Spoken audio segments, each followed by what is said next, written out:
Okay, pull up the stats. Stats. Hey everybody, it's Wilson, about to give you a market update for mid-October. We're almost at the end of the year. It's insane. The autumn leaves falling on the floor. So change of season. It's still, I believe right now, the last heat wave until it starts to get really cool. The first graph we're gonna look at is listed sales price for condos in San Mateo County.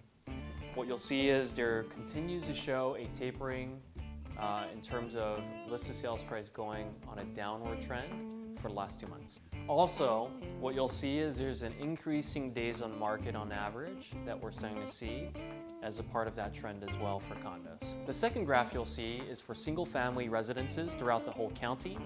And there's still an increasing trend for listed sales price and a decreasing trend for days on market. So homes are selling for faster, condos are selling slower, and I think it's a tale of two markets.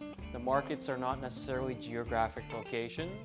Based on geographic location, the tale of the two markets is based on the type of house or the type of property you're purchasing. The next graph you're going to see is available inventory versus what's sold for condos. You're seeing a difference in trend, increasing inventory for condos, yet the number of solds is not catching up to what's available on the market. And that's why we're seeing some price changes and more price reductions when it comes to condos. Less people are looking at condos as more of a viable option versus the next graph we'll see is single family, available versus sold. There is a downward trend on inventory for single family residences.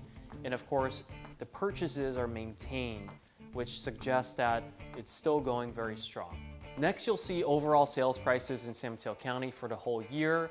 We're starting to see a downward trend, which is typical for seasonality. For so far in October, we're seeing lower prices in compared to September and the previous months in the year. Interest rates for a 30-year fixed rate jumbo loan is currently at 3.0. And what you'll find is for purchases specifically, there's some lending programs that you can lower the rate even more. And of course, for those that are considering a refinance and you haven't done so far this year, it might be a good consideration to look into now because we're at record low interest rates. And next, we have showing time track showings for all of California. We continue to see a trend of growth for a number of showings. Unfortunately, we can't segment the showing data based on single family versus condos, but as you could tell, it's a tale of two markets so far, single families versus condos, and the differences in buyer trends and consumer behavior.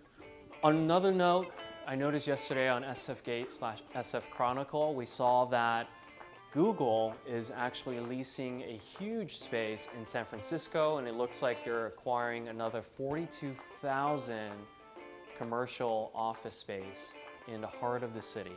So that's a positive sign, and it also suggests that tech companies are still expanding and still see the value of space.